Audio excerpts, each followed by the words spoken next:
Have you been struggling on how to calculate your ovulation and trying to know your fertile days and your free days? Then this video is for you. Okay, trying to understand your ovulation or knowing your ovulation day, you have to first understand your cycle length. Okay, then what is cycle length? Cycle length are days in between your period, like the days you have your period to the next day. Okay, this simply means that, let's say you had your period on the 6th of April, okay, and your period lasted for 5 days. Okay, you're going to start counting from 6th. Okay, you start count from 6th as your day 1. Okay, 7th is going to be your day 2. Your likewise 8, 9, 10, 11, 12, 13, 14, 15, 16 till day 31, because we are working with 31 days cycle. Let's assume your cycle length is 31 days. Okay, on so since you have a 31-day cycle and your period came out on the 6th of April, being today, and it lasted for 5 days, it means that your day 31 is going to be on the 6th of May, that's next month, meaning that your cycle length is 31 days. Then how do you get your ovulation? Having a cycle length of 31 days, you have to minus 14 from 31. So when you minus 14 from that 31, you are having 17. So from your calculation, from the first day your period came out, that's on the 6th of April, you started calculating 1. So meaning on the day 17th, from the day you started seeing your period, is your ovulation day.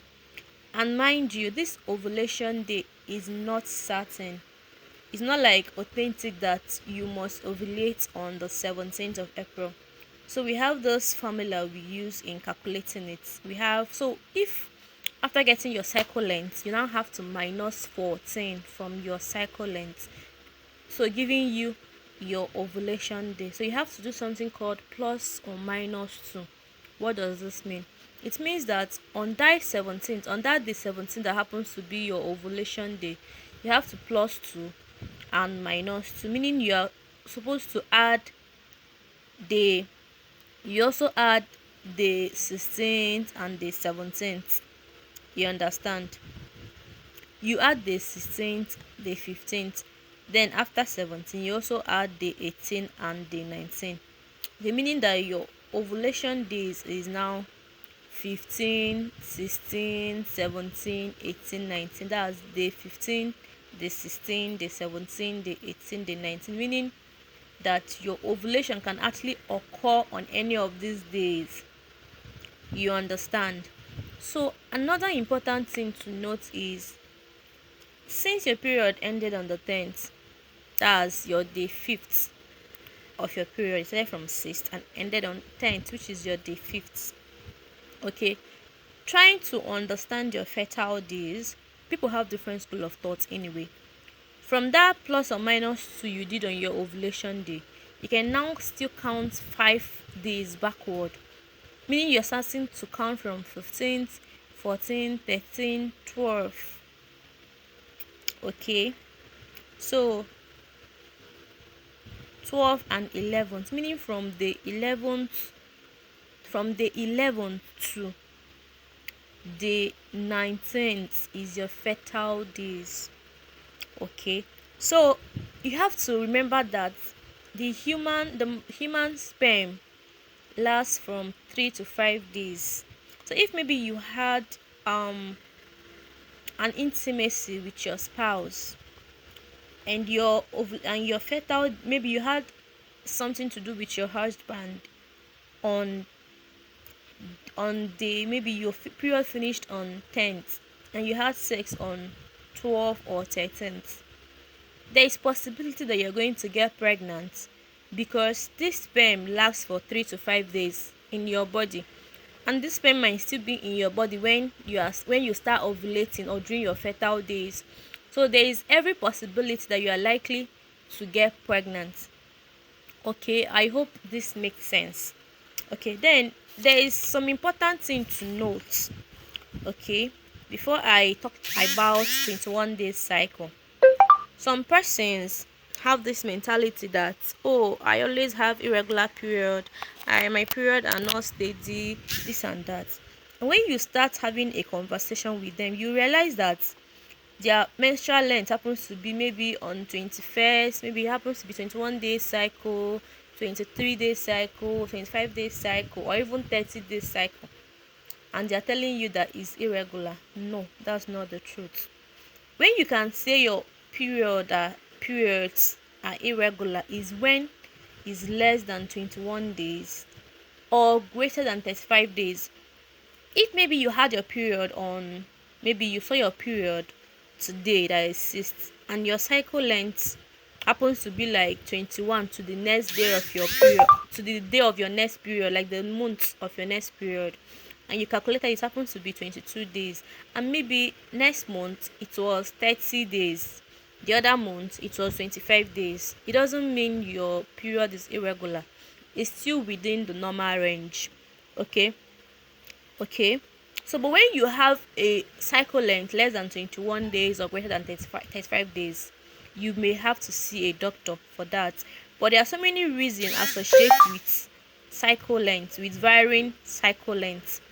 Okay, I'm not less than 21 days or greater than 35. I'm talking about when it's within 21 days to 35 days. So you call it varying cycle length. And so many reasons that can attribute to it can be stress. This stress has to be with emotional stress, physical stress, mental stress. Anxiety can also cause it. Then medication like all these hormonal contraceptives can also make your cycle length to vary. Okay, then in cycle length, not really normal, we have range. A lot of people have a 28-day cycle length, while some have 25, 26. Some people have short cycle length, while some have longer. So when the shorter one is usually from 21 days to 26 days, while the longer one is from 32 days to 35 days. Okay, so when you have a shorter cycle length, what will happen? So let me talk about having a 21 days cycle length. Okay, let's use the month of May. Okay, let's use March. Okay, let's say you had your period on the 2nd of March. Okay, and your period lasted from 2nd to 5th. So you're going to count day 1, day 2, day 3, day 4, day 6, day 7, day 8, day 9, day 12, day 9, day 10, day 11, day 12, 13, 14, 15, 16, 17, 18, 19, 20, and 21. Then your cycle length is 21, meaning you're going to see your period on 23rd. Okay, so you've gotten your cycle length. So what will you do? This is your cycle length that is 21 days. You minus 14 from it, giving you 7. And if you calculate very well now, when you do plus or minus 2, okay, you are going to be ovulating on the 7th day, starting from the day your period came out. You add maybe plus 2, you are already taking 8 and 9, minus 2, you are taking 6th and 5th. So if you now want to get your fertile days, so you can add extra 5 backward. So if you not add this extra 5 backward, it means you are going to be fertile or still ovulate while you are menstruating. That's why some persons can actually get pregnant while still menstruating. It's not wide. It means that you are ovulating while menstruating. Reason because your cycle length is shorter